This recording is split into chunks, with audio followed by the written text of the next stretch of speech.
Hello, everyone, and welcome to the episode 22 of the Office Hours podcast. In this podcast, we had a chance to talk a little bit about different holiday traditions in Nigeria and former Soviet Union. We also talked about goal setting, how to achieve your goals, and what are the things that are preventing people from achieving their goals, how to set your goals in a way that helps you achieve them better. We also talked about uh, changes in our lives and personal growth and all of the things that are impeding in our quest to personal growth and how to get rid of them. And, a little bit of this conversation was dedicated on, you know, getting out of your comfort zone and the things of that nature. So if you're interested in any of these topics, please stick around and I hope you enjoy. Thank you. Hello, and welcome to the episode 22 of the Office Hours podcast. This is, as you may see, a Christmas special. Unfortunately, Mo couldn't get his own hat, and we'll have to do with just half the jolliness, but all of the joy. Welcome back, Mo. I'm glad to see you again. We're entering the festive season, so but we keep recording these, even though everybody wants to kind of unwind and relax. So maybe it'll be a little bit cozier. Maybe not. Maybe it'll be ranty again, and I'll be raving and screaming like a maniac. So I guess we'll find out. For sure. I'm ready to get into it. But how are you? It's nice to see you wear a hat and feel the season. What does Christmas mean to you actually?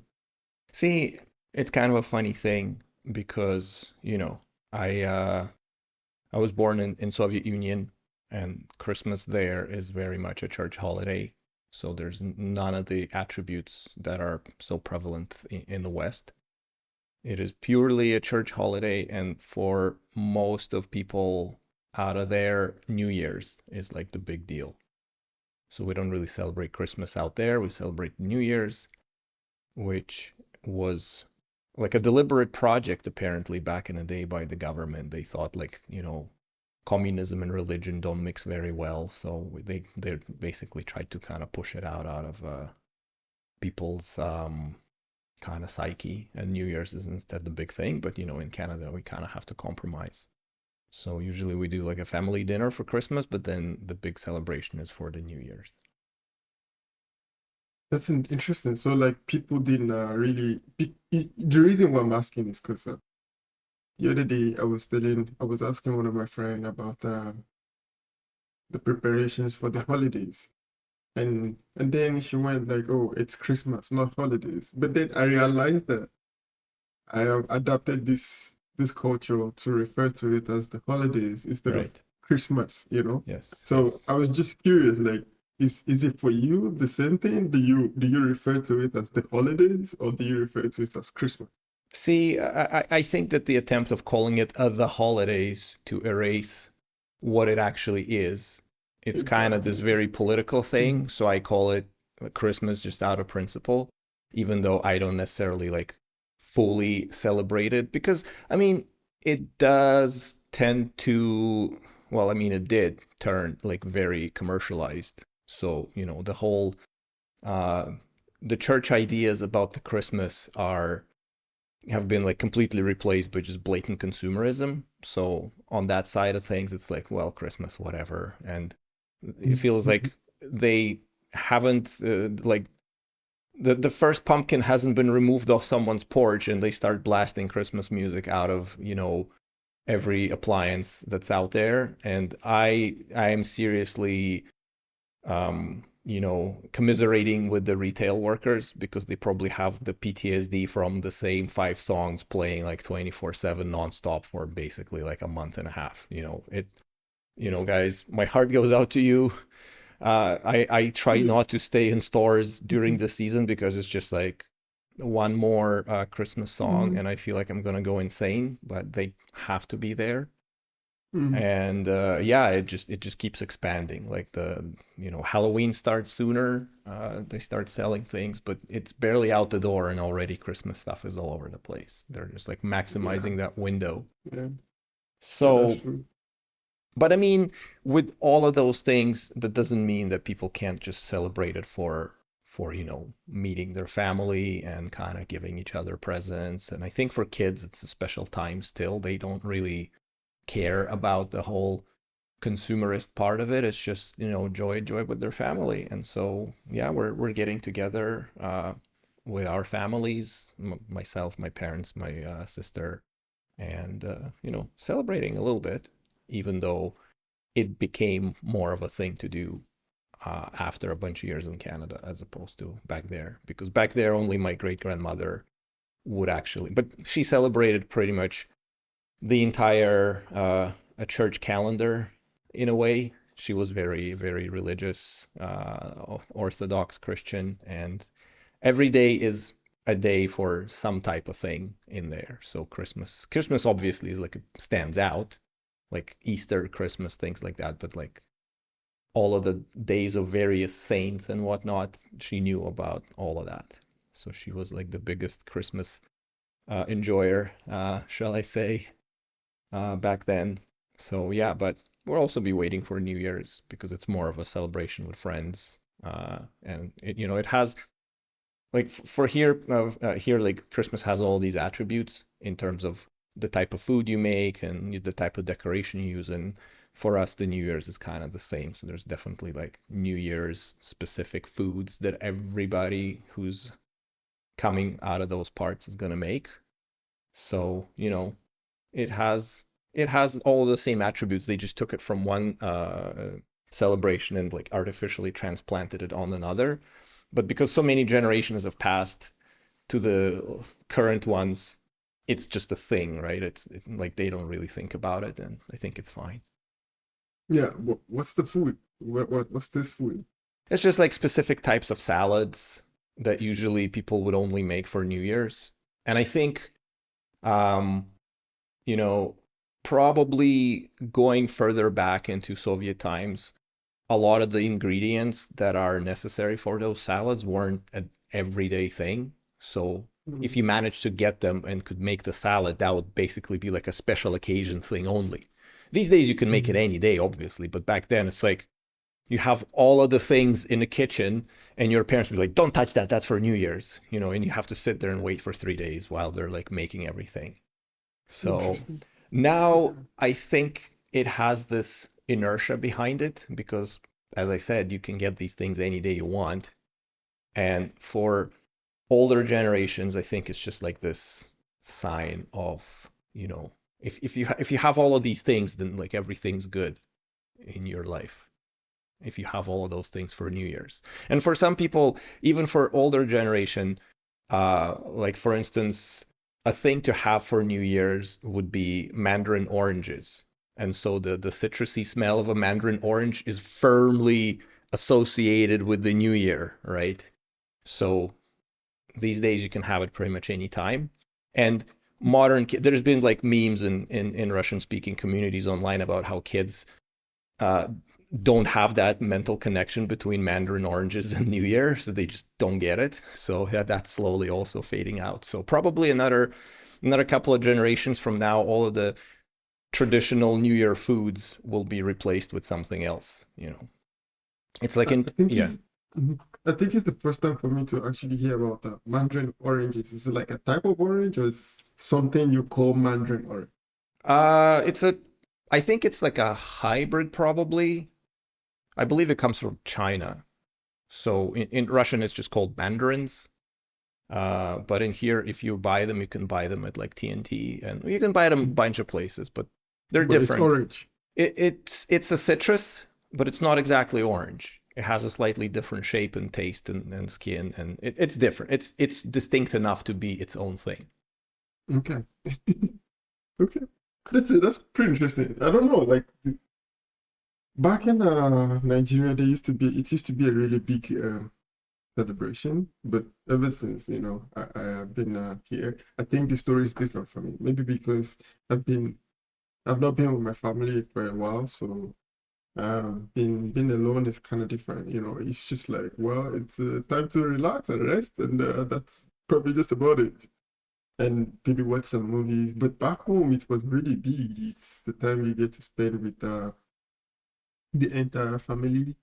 And, you know, I remember would have like food, hide in the kitchen, listen to some songs. We had like movies that we used to watch then, like Home Alone. You remember Home Oh Alone, yeah, right?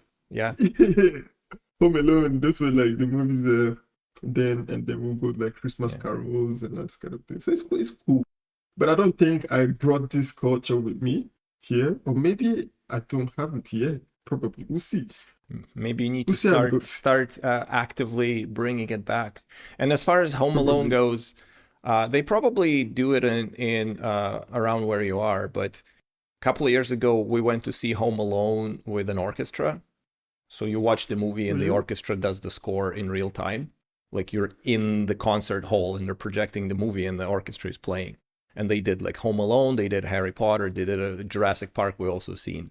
So you Ah, get like interesting. orchestral accompaniment with your movie. So it's pretty cool. If you get a chance to do that experience, you should definitely do it. It's pretty Oh nice. yeah, for sure. I would like it. You know what? Maybe, maybe I should put in more effort. So we'll see. We'll see how it goes this year. Anyway, so today I wanted to actually like talk to you about how your year went. Like, how was it for you? Like, do you feel like you achieved everything you set up for the year? First of all, Hmm. are you the type of person to make yearly plans, or you see The, or the you make the plans as they go? the New Year resolutions. Uh, like statistically, most people don't follow through with their New Year resolutions. And so to me, I was thinking about it a couple of years back. I was like, well, everybody makes those resolutions and no one sticks to it. So if I make one, am I going to be in that like 98% group that doesn't stick with it? So should I kind of put myself into the situation where my chances are already this crap, right? So I'm not really one for like goals, but it's probably like a good thing and a bad thing because, well, like setting goals and failing them is bad, but not setting goals and not working toward them is worse. Well, I don't know. Is it? Because at least you're not pretending. It's like I don't pretend to have some grand goal that I'm gonna fail anyway, but I'm gonna like boast to all of my friends about, oh, I'm doing this thing this year, right? It's more of a just, once you achieve it, then you can boast about it to people. But and I think there was even some psychological research that says the people who verbalize their goals were less likely to achieve them because mentally they already kind of imagined all of the praise and adoration they're going to get from everybody once they have it. And then they never have it. And it's just like, just kind of fizzles out.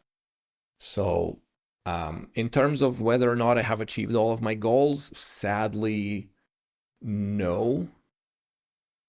Uh, So it means you had one. You had some.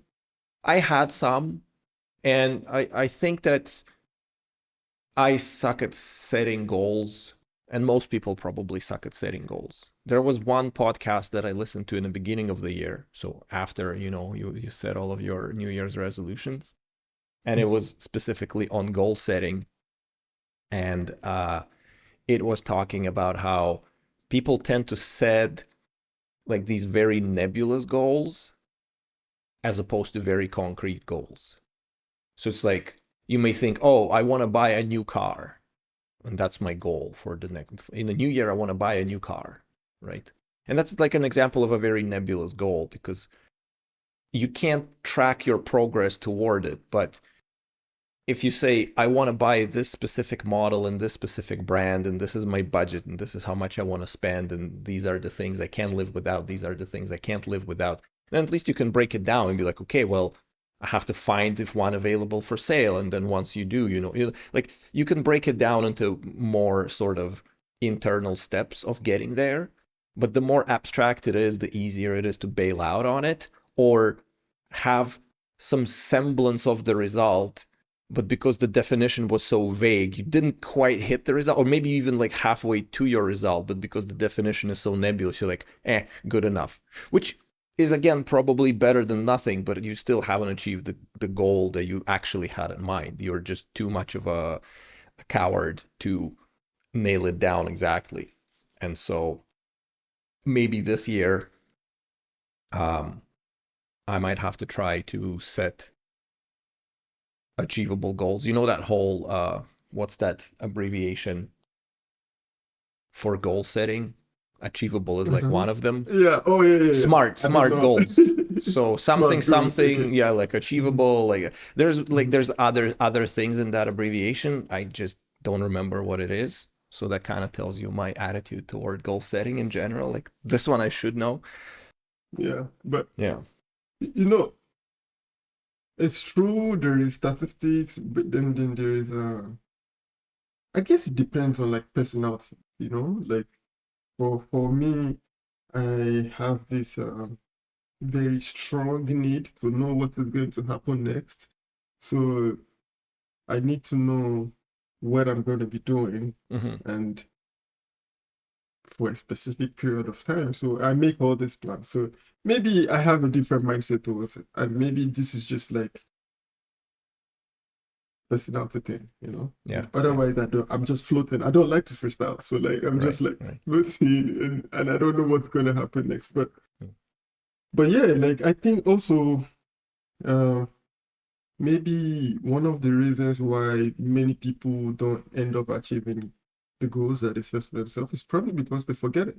Because sometimes it's difficult to hold it in mind. Like if you say you will do something, it's not that you don't want to do it, it's just not in your mind. And if it's out of your mind, it is not within your plan, your action. So some people write the goals and then they keep it under the pillow or like they keep it in the back room somewhere and never see it until the end 10 years later, which sometimes work as well because the mind works in a very interesting way. And I believe it's different for different people. But sometimes I think it helps more if you actively um, keep records of how you are moving towards this things.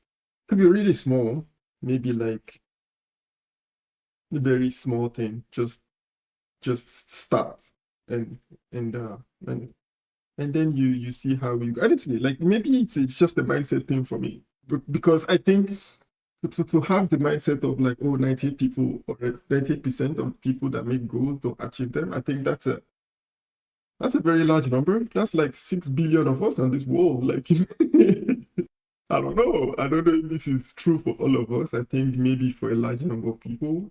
And I think the reason why it ends up like this is because the the reason why they are unable to keep the goal in mind is so like it's the desire is no longer there and you cannot hold on to this desire. And maybe also like for the people who talk about their goals, I've come to learn that I think we are all different in a way. Some people talking about it helps to keep it in their mind. So once they talk about it, now they are at they're in the account of other people. So other people will hold you accountable for what you said you will do. You said you will do this. So there are people who can hold you accountable for this. We are all different.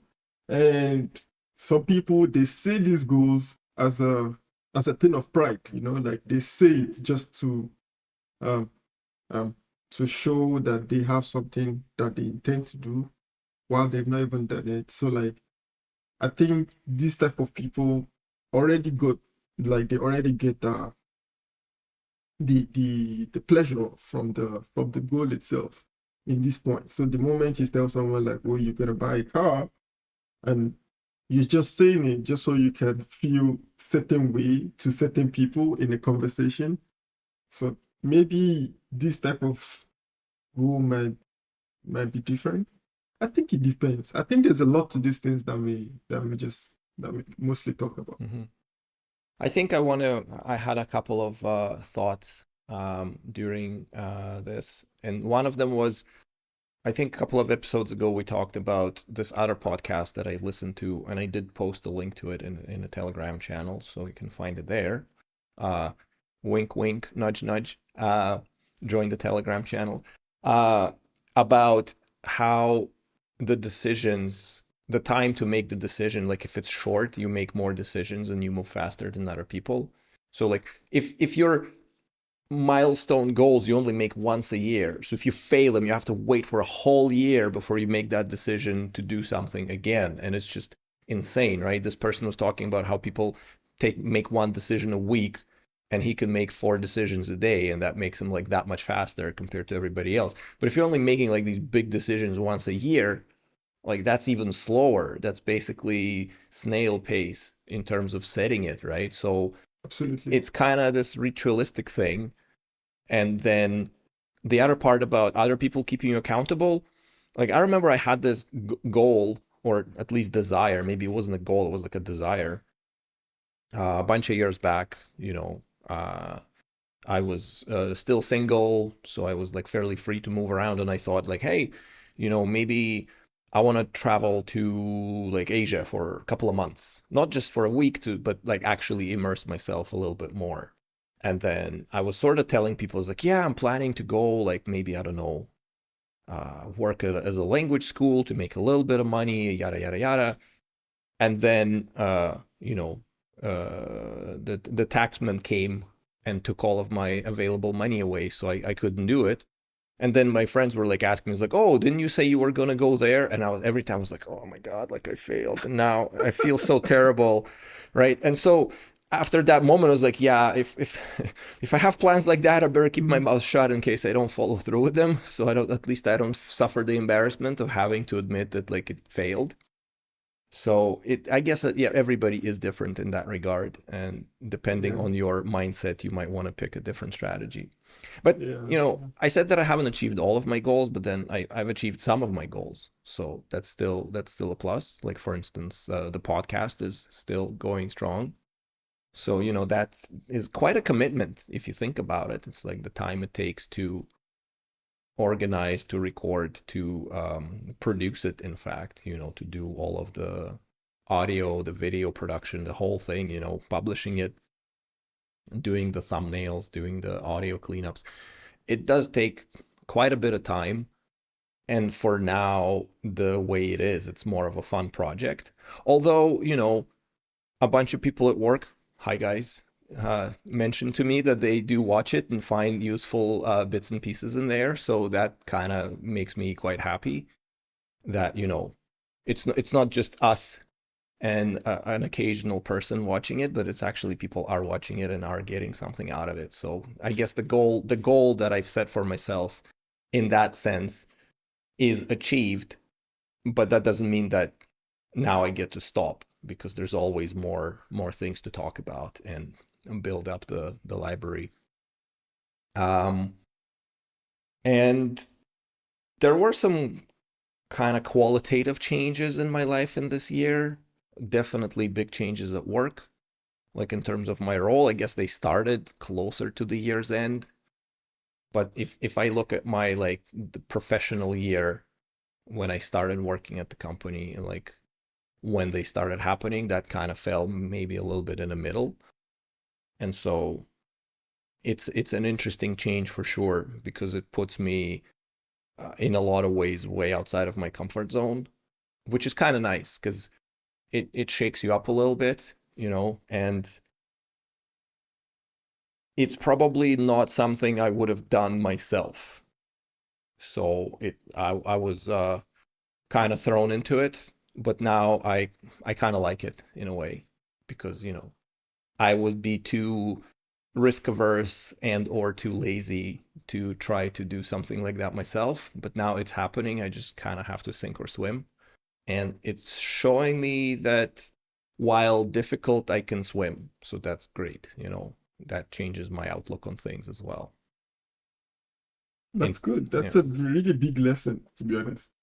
I mean, I know about this period, so I know how it went, but I still think it's a really big lesson because sometimes swimming is not as easy as you think it is. Like, Yeah. like it's scary. The waters are quite scary, but just feeling this way, I think it's a really big achievement. But can you explain a little bit, like what were the thoughts going on in your head in this moment? Like when you were doing the change and Well, yeah, like we talked a little bit about it a couple of episodes ago when I was talking about like this transitioning into lead role mhm, and the chaos and all of the habits that I have and all of the things that I choose to fall back on.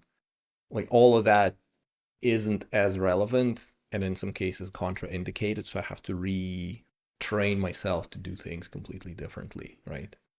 And I remember for the longest time, whenever the topic of would you ever go into things like management, I'd be like, no, that's not really my thing. I don't really like telling people what to do. I don't really like administrative parts of it. So in my head, I was already convincing myself that it's not for me. So 99% of that decision not being made is because I've convinced myself that it's not going to be um it's going to be like painful, and we're very like pain averse, but you only grow through discomfort, right? So because that decision was kind of made for me in a way, and I'm on a receiving end of it, um I could have just said, you know what, I'm not interested in it. But I thought, well, I didn't really think about it. The funny thing about it is it slowly just started ramping up, and before I knew it, I was like in it all the way, and I was like, oh my god, what am I doing now? But at the same time, that also shows, uh, you know, there was this other podcast that I was listening to, and somebody mentioned the phrase, uh, clutching the defeat from the jaws of victory. Is like most people like hype themselves out of doing things and then they don't do it, right? So they, if they've done it, they probably would have succeeded, but they hyped themselves out of it and they have not succeeded. And not succeeding, I don't know, is not succeeding same as failing, or is there some no, neutral position in between? not succeeding is not the same as failing. Not succeeding can be a good thing at some Well, point. like not reaching your true potential. Like if That's a like, different thing. well, that's kind I of the think that's thing. different. That's kind of the thing that I had in mind. Like, I have a potential to be more than I am right now, and I was Okay. hyping myself out of it because it would be uncomfortable, right? And now that I'm in it, I realize that, like, yes, it's very uncomfortable, but at the same time, I'm also capable, and I'm learning how to. So I am getting better than I was before. And so if I weren't doing it at all, or if the circumstances haven't aligned in such a way and I did not achieve what I could have achieved, to me, I would consider that failing, even though it's kind of like implicit. I like not knowing that I could have succeeded can maybe, you can think that it's like this neutral state, Mhm. but I think it is still failing because you could have been better, but you aren't.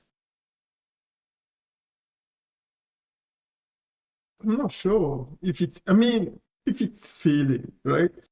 But yeah, I can see how it's feeling because, and the reason why maybe it's like, I'm not totally sure is because I think sometimes there are more factors in life that determine, that helps us to make these choices. And these decisions can be as a result of these factors. But what do you think, yeah? If like there is this guy, particularly there is this guy who needs to um he currently works as a nursing assistant, and he feels that he can be a really good footballer, like he's really good as a soccer player. And you know how much soccer players make these days, and he's pretty young, he can actually do it. But he has a family to feed, you know, and would you blame him if he does not go into doing this soccer thing? Or No, not blame. It's one thing where, like, if an opportunity to develop in that area is given to this person and he says, "Oh, nah, it's gonna be too hard," then I would definitely blame him. But circumstances where it's like, okay, I understand everybody has a family to take care of, everybody has a mortgage to pay, unfortunately, and sometimes you got to do what you got to do, you know, especially I don't know, like as a man, you have your obligations, and if you could be something, but your obligations are in a way preventing you from doing it, they're still part of your duty. You can't like shirk your responsibilities because again, the success isn't guaranteed either, right? Like if I knew Yeah. for a fact that I would be successful, then not doing it would be crazy because okay, sure, you take a short-term hit, but then long term, if the success is guaranteed, you're going to be successful. So who cares, right? You just tell Yeah. everybody, tie up your belt one notch further and we'll go through it and then everything opens up to us. But because the success is not guaranteed, everybody has to hedge their bets and choose their risks appropriately, right? Because there's this other thing about like the difference between risk and uncertainty, and it's like the risk you can actually estimate how much risk is involved, but with uncertainty you don't know, right? So you can pick you can have some level of risk tolerance because you say, okay, this much risk I can tolerate, but when it comes to uncertainty, it's like, well, nobody knows what's going to happen, so how can you even plan for that? Yeah. Absolutely. Like, yeah, yeah. I think I understand better now. So yeah, absolutely. It's probably um, just like this. But I have a question for you, another one, yeah? So now that you feel this way about like, oh, you can actually like you feel this way about making this decision, are there some decisions that in retrospect, how do you say that? In retrospect Retrospect. now, yeah. Um, are there some decisions that you wish that you had taken more seriously? Um, Yes, however, um because I can't go back in time and do anything about it. Reminiscing about all of the times where I should have done a different thing and having regrets in life, that'll kill you. And I certainly have regrets in life. We all do. We like realize like some opportunities have passed us by, or we were too stupid to notice them, or something, or too again lazy, risk averse, or pain averse, or whatever, and haven't done the things that you could have done. But what's the point in sitting there and be like, oh, I should have done this thing and I didn't. And like, yeah, you didn't. Like, okay, move on, make better choices now. Like, there's no point. Like, it's fine to kind of look back and analyze maybe why you made those decisions, and you have to be extremely honest with yourself. And you could look back and be like, yeah, I was a coward, or I was too lazy, or I was too complacent and sort of satisfied with the local minima that I had at the time without seeing the bigger picture, and maybe learn from that. But just revisiting it daily and blaming yourself for things you haven't done, that's probably the silliest thing a person can do in their life because it's just a giant waste of time. yeah, yeah, but I'm off for analyzing though. For me, I'm off for analyzing. Like, sometimes I like to do this. I literally Mm. budget time for this, Yeah, like yeah, yeah. during the day, like just to reflect on some actions or like some decisions that I wish that I could have done better. This is not to regret or anything. It's Yeah. just to learn. There's a saying where I come from, like if you hit your feet on a stone on a certain path, you want to take note of this place so that next time you don't make the same mistake. Right. So Well, yeah, so that's that it for me. yeah, that's basically the whole point of having memory in the first place, is so you can take a note.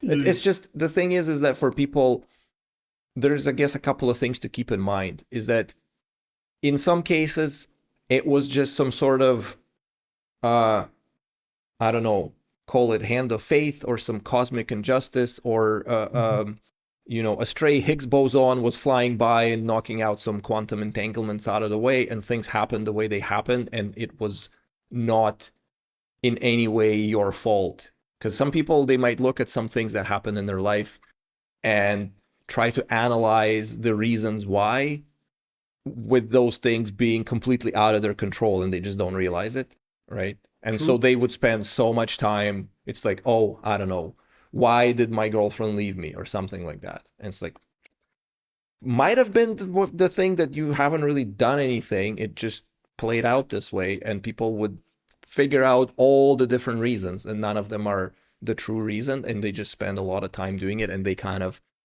end up in a very bad psychological situation.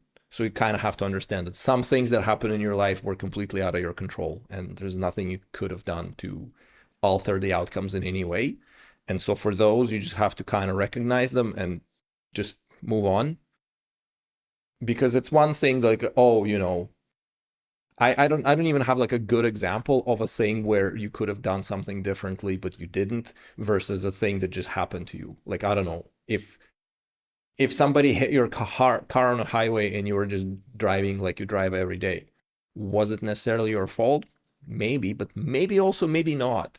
And trying to analyze the reasons, like, oh, if only I left my house 10 minutes earlier to not hit the traffic or something. It's like, no, no, just like, and A, you can't change it, and B, there's no point in kicking yourself about it. Things of that nature, right? So then you believe in fate, like. Well, not necessarily fate. I don't know. I was recently I listened to this podcast with what is his name, Robert Sapolsky, and he's like, "Oh yeah, humans have no free will; it's all predetermined." And I'm like, "Yeah, fuck that guy." like, like I am vehemently against that idea because I don't know. I just on some deeper level, that idea just annoys me. So whenever he's talking about how, oh yeah, like we have no control over anything we do, it's like, well, okay, you can, yeah, you can have that copium and live your life that way. And maybe I don't know, maybe his ideas have merit. It just the concept pisses me off enough, so I can't really listen to him for an extended periods of time. Even though like in the podcast he was talking about a bunch of interesting things, but once he started talking about that part, I was like, yeah, I'm out of here. So I don't know. Maybe it's my mistake. Maybe I'm missing out, but I like to think that we still do have some degree of control over our actions. Because if we don't have any control over our actions, then there's no need for laws. Because if it's all predetermined, why do we need laws, right? People just gonna do whatever they're gonna do anyway, so why bother? And like it starts kind of dominoing from there, like all of these big concepts, we could just like, well, get rid of it. What's the point, right? And the whole thing becomes, what's the point? So it's a very nihilistic view of things. So Yeah, as much as I believe that sometimes things can happen outside of your control, so things can happen outside of your control, but I'm saying that there are things within your control, and then your choices do matter. yeah. You know, this is just a parenthesis, but if I sometimes want to think a little bit more about this concept of everyone has a pre predate Predestination. predestination, Yeah. I sincerely want to think a little bit about it because but just now you mentioned like if this is the case, then what's the reason why we have laws, right? But still, I think the laws are bit if this is not true, then sometimes the laws will be equal for all of us. But sometimes I think it's genuinely difficult for some people more than some people. And also I also believe that we don't have the same thoughts. Like literally, it's not the same. Like if, for example, our imaginations are different Yeah. and our minds are different, and this mind, I guess like maybe I'm going in a rabbit hole here, but Yeah. this mind is like it's the data that we carry around, like our own form of like connection to like the universe, whatever. And if it's not the same, like then it means that, and if the thoughts and the things that we carry in our minds actually define who we are and what we do with our lives, these thoughts and things like it's not, sometimes it's not even from you, like maybe you were in a place at a certain point in time, and then you got this idea. You were not supposed to be there, but somehow you were there. And then you got the idea, and then you carry on with it, and then you cannot really explain. There are many things you cannot really explain, that's just happened. And Yeah. sometimes I'm thinking, like, yeah, I somehow want to believe that we all have like a plan, we all have an assignment somehow, sort of. Like everyone has a role to play in each other's lives. Good example is 3, 4 years ago, I don't think um we will be doing this, like this, and the way it happened and the way we even got into, getting to know each other and all these things was just, It's just random, arguably. yeah, I really did not see it going this Yeah. far, like, so, like, sometimes things happen and you just cannot explain it. So it's not like you have a choice, or like you had a, oh, like this is how I want it to happen. And sometimes you make plans, Yeah. and um like for me, like, like I like to make all these like plans, and like sometimes you really go into the details, and like, yeah, life just comes and then gives you a different route, and you're like, no, but this is not how I plan to do it, and now you're doing the same thing. I don't know, somehow I want to believe that this thing might be true to it, but I've not had enough time to really like connect the dots. Yeah. Well, you know what they say. Gods laugh at the plans of men. Exactly. Yeah. But Yeah. yeah. So yeah, a couple of things. First of all, uh, the movie Predestination with Ethan Hawke. I think it's on Netflix right now. Really interesting movie. Interesting concept. Check it out. And Okay. then, yeah, I mean, well, fair enough. The circumstances of how we met were random, but we both had a choice, right? I could have just said, you know what, I don't feel like it. But I Yeah. said otherwise. And again, was that choice predetermined because I like doing this? But I could have been in a bad mood that day, and I could have just like, man, I don't need this right now in my life, right? Or I don't know. I don't know how much of that choice was predetermined. And but anyway, that choice has been made, so now there's no point in arguing about it. I'm Yeah. gonna take True. off the jolly hat now because it's way too hot in it. So, for our Christmas special, we continuing to have it in spirit. I just Yeah. don't want my brains to boil. Yeah. Yeah. Fair enough. I mean, yeah, maybe this I think there might be some things to it, but we'll see. I guess maybe as I continue to grow, like life will teach me more about this, and we'll understand it. Yeah, I guess But your question originally was whether or not I believe in fate, and I yeah, guess I kind of had that answer. But in terms of overall, like, how do I find myself now after all of these things have happened? Uh, it's pretty good. And again, with most things, I wish that I should have done it sooner. And in fact, most things in life you can do sooner. So that whole making decisions on a spot and just executing immediately on them, it has a lot of wisdom in it that I am just only learning at like the close to midpoint of my life, which is unfortunate, but hey, better late than never. So. yeah, yeah, better late than never. Like at least like now you have like more experience to share, more like lessons that you've learned from it. But that's good.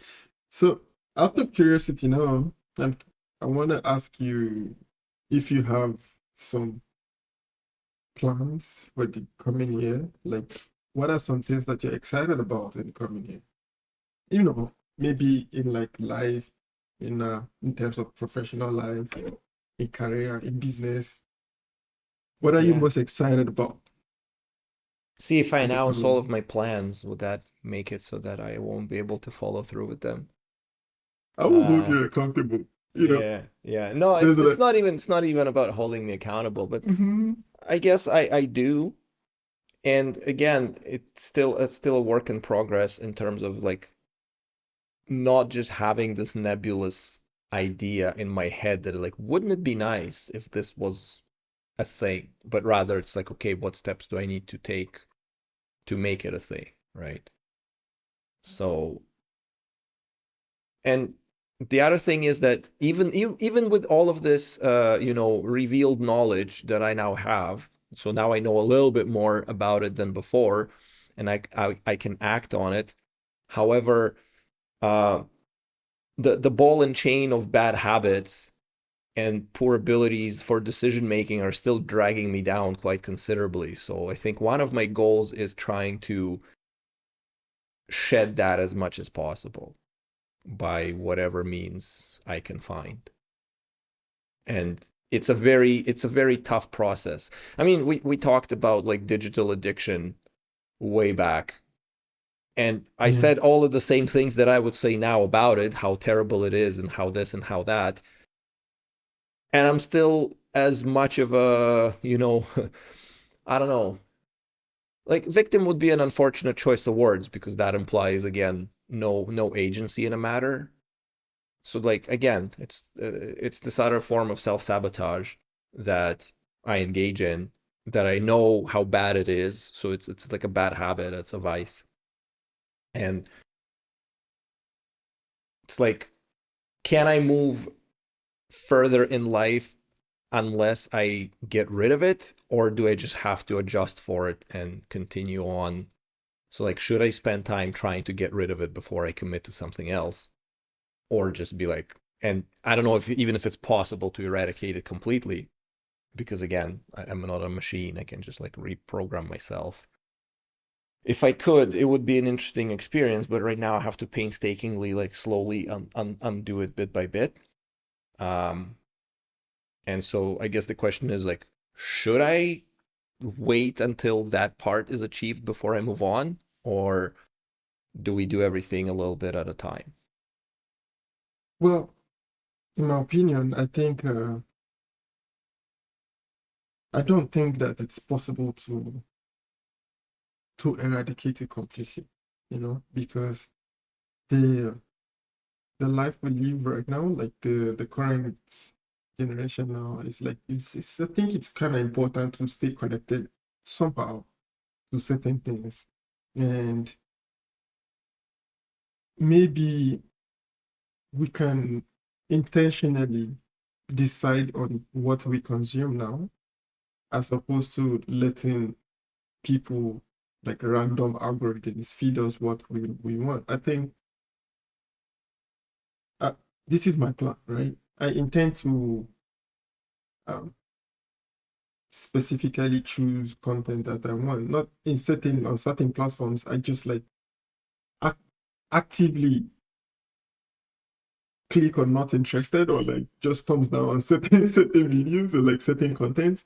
And I think I started learning this because I started like getting into the whole training the GPT thing. And then I realized like, if you could do this, I can actually train the algorithms for like my platforms probably and just let you know the things that I actually want to see and the things that I do not want to see. And there's some videos that there's some videos that you watch and then after like a few minutes, you just feel like you regret it. Like literally you regret it because like, it's like, what is this, And this type of things, I no longer want to actively consume them. And for me now, there are certain things that I find valuable in like social media now. And that's probably like connections, like networking and ideas, inspirations for different things. Because like I think you are just as creative as like probably like the as far as your eyes can see, like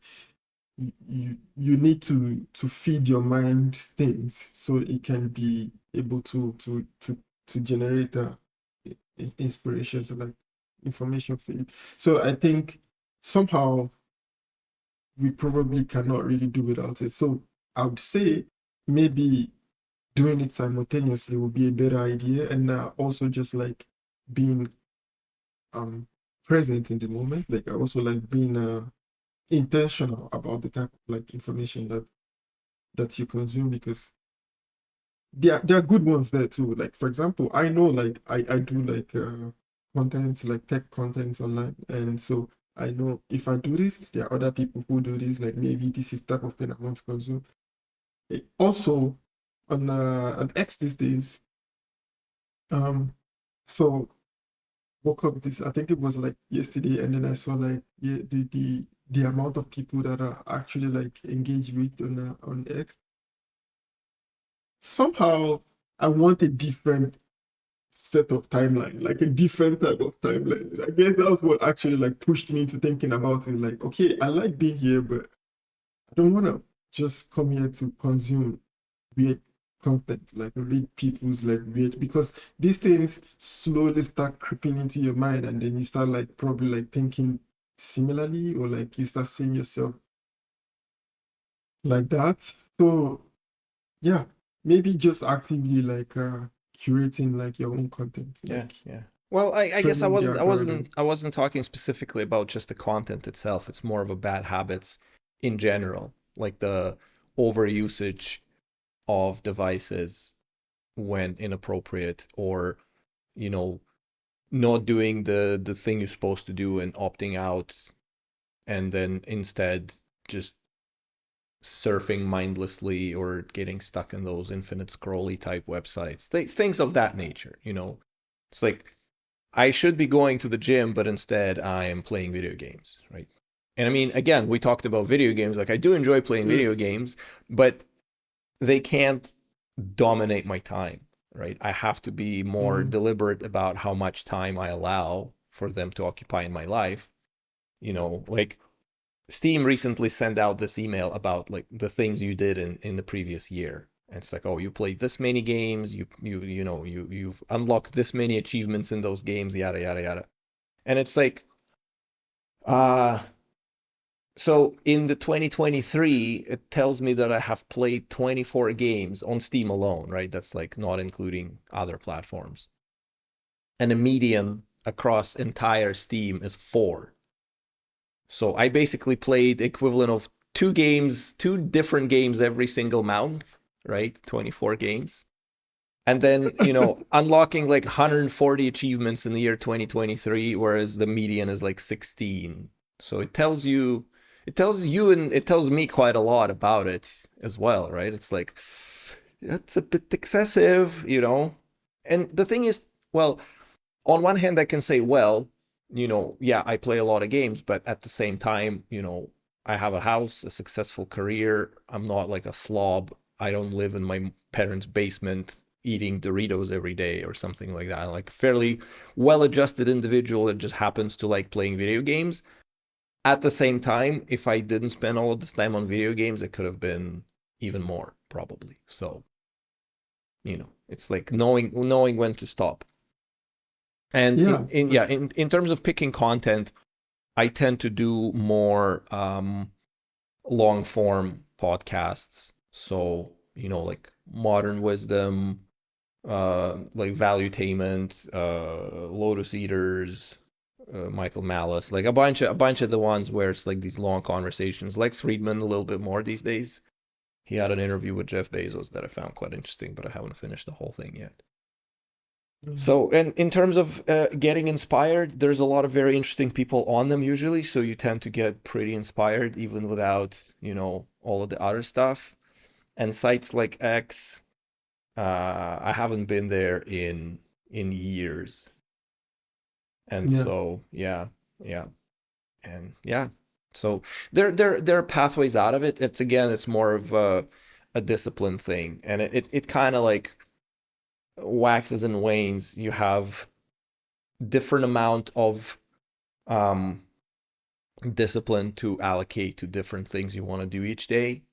And I guess the question is, maybe it's like, okay, how do I increase that amount? How can I be more controlling of my own actions and not let myself just kind of, you know, do whatever, right?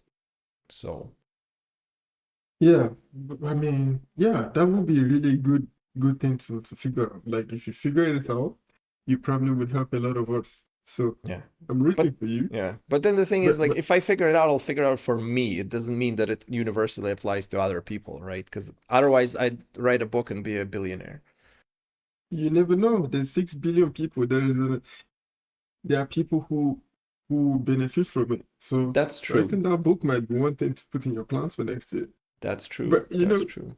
you know, I wanted to suggest something like for me, this is what I'll probably be thinking if I see all these stats, like on my gaming stats. I'll probably be trying to figure out how to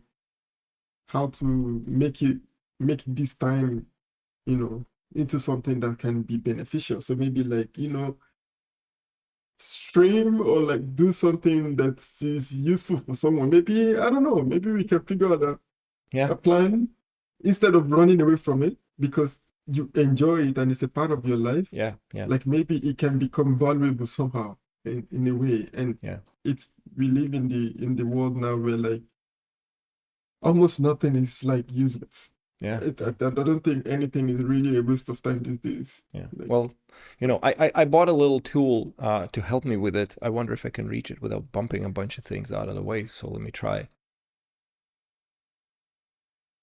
Like I spent a tenner on Amazon or something like that, and I got myself this thing, which is a little okay. timer, which is I think made for kids, and it's freaking adorable. Look at that little smiley face, Yeah, that's right? pretty cute, And then actually. you like set the time on it, and then you press it, and it just starts counting down. And so sometimes when I need to focus on something and kind of help myself do that, I set this thing, and it like literally sits right in front of me, stares me in the face with that little cute smile. And every time I like, maybe I'll browse YouTube for 5 minutes. I look at it, this thing's like, oh, okay, the time hasn't run out yet, and get back to our task. So Hmm. there's that That's a good thing. idea. That's a good idea. And the problem now is using it all the time. The other thing, for instance, I bought this standing desk and I told myself, hey, I'm going to be using it when I'm doing meetings so that at least, I get some exercise in my day. The problem now is just like I do so many meetings that I'd have to use it as a standing desk full time. I don't think I'm ready. And I honestly, as you mentioned before, like I keep forgetting to use it. Like especially after I came back, like I haven't had it in a while. I haven't had it in a couple of months. I haven't used it in its standing mode since I got back because I forgot that it actually does that. And I was talking to someone, it's like, I bought a standing desk, he said, and I was like, oh, I have a standing desk too. I just forgot the fact that it Yeah, goes up and down. yeah. I think you you probably might have like some plan that can work already. So like I'm really looking forward to it. If you figure it out, like I think recently I started learning about um ADHD, Mm-hmm. like and how like the behaviors and all this kind of things. So maybe this is something that can be useful for some people like me who might be on the spectrum. Like we can be able to, if you figure it out, you can help a lot of people. So you already Well, see like people who can use your discovery right here, you know? yes. Well, I'm not taking Ritalin though, so that's out of the question. Red lane, what is that? Ritalin, Oh, the or drug. Adderall or whatever the the No, the, no, no, the no. No, methamphetamines. I don't even Yeah, like, I I'm don't not think doing I that. would recommend that because, I told you about there is this popular brand that is Hmm. going on right now. I think the guy is a popular guy. What's his name now? He makes this podcast. Uh, we talked about him a little bit. He started like I'm trying not to mention his name also because Yeah, fair enough. but because it's popular and I don't want to get people's attention to this brand. Like he says like the drug helps you to be more productive, it changes your brain, it helps you to, like he says, he doesn't do any podcast, he doesn't do any like boxing events, he Hmm. doesn't do anything without this drug. And Right, to right. me, it's sounding like a bit too pushy, like yo, like Yeah, how are you just talking about it now if like we've known you for like many years and suddenly you just came up with this idea like anyway. I don't think after my experience with like one of these nootropics or no whatever drug, like Yeah, yeah. I tried one of those drugs and I ended up with a lot of anxiety. Like yeah, I feel like I had to deal with that for a long period of time. So like no, not again. But So I'd rather what if it was a placebo and had nothing in it and you just mentally, no no no. I don't think it was a placebo. No, I don't know. You mean like the one that I used? Yes. I wouldn't know, but I just know how I felt after. Would you have known? The whole point of the placebo, it's like, now that people are like broadly aware of the whole placebo idea, now there's this thing called like a nocebo where it's like the next level thing where they're thinking it's like it's weird. But yeah, like your mental state and how you perceive these things can affect a great deal their effect that they might have on you. So also be on a lookout for that. You can Yeah. hype yourself in or out of things, including mind altering substances. Yeah, I genuinely yeah, that scares me. Like especially if you have to come with like some drugs, some and I think it was we were talking about it the last time you mentioned like it's not it's not that much like it's not really regulated like that. So like some people can actually still get away with some things and who do you hold when you start like having your own your own issues coming out as a They side just need to effect. they So just need to put it on a packaging. It's like symptoms may include blah blah blah blah blah, yeah, And it's like, well, it's yeah, on a box. You read it, yeah, therefore you were yeah. warned. Anyway, That's it. yeah. It is what it is. But anyway, I'm rooting for you, Vasili. So like in this new year, Thank you. I can tell that one of your goals, at least I know something you're working on this new year, and I'm rooting for you. I'll probably Thank you. like check in with you a few times to Thank let you me know very what you have much. learned. Yes, yes, yes, for sure. If you know, I don't know how much we'll probably talk about it in a future episodes. So, subscribe so that you can hear where it all Mhm. ends. How's that for an open loop? But yeah, hopefully I'll have something more in the next year. And I don't think I'll stick to the yearly cadence. I'm trying to incorporate more of a, quick decision making, quick execution on things, not to kind of go to and fro and be like, oh, should I do this? Should I do that? It's just like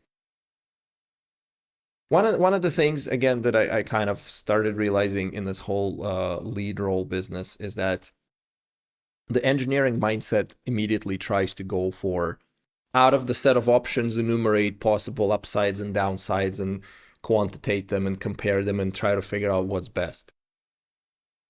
And it might work for technical problems because you just need to understand what you're compromising on and all of these things. And given certain requirements, you can come up with the answer eventually.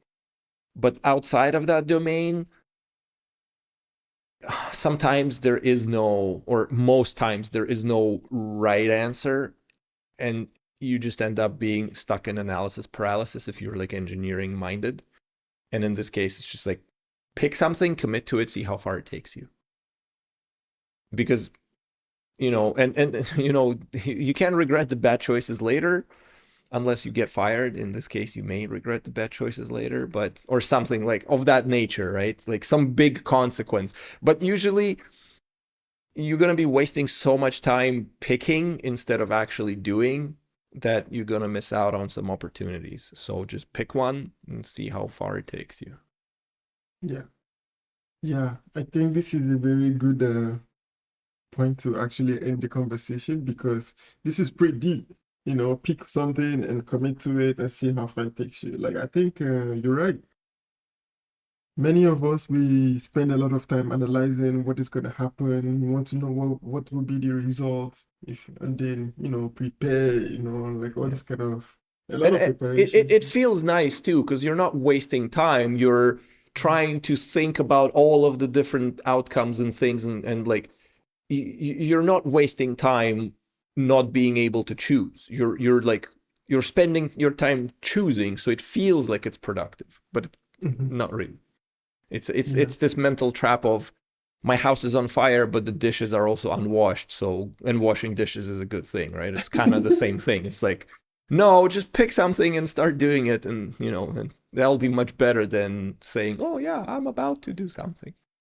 Yeah. I just can't figure out what it's gonna be, right? That's a very, very interesting point, especially with the house on fire analogy, because washing dishes can also is a good thing. It is a good You have thing. to. Nothing wrong with that. Yeah. That's pretty deep. That's pretty deep. I'm gonna keep that with me. Three deep, five me. Anyway, thank you very much, Vasili. It's really like nice to talk to you about these things. For I this hope like part, I'm gonna put the hat back on. So yeah, thank you, I Mo, hope for being here tonight. Merry Christmas, everyone who's watching. We hope that you liked it, and we hope seeing you all in the new year. So have a Merry Christmas and a Happy New Year, everybody. Have a great day. Merry Christmas.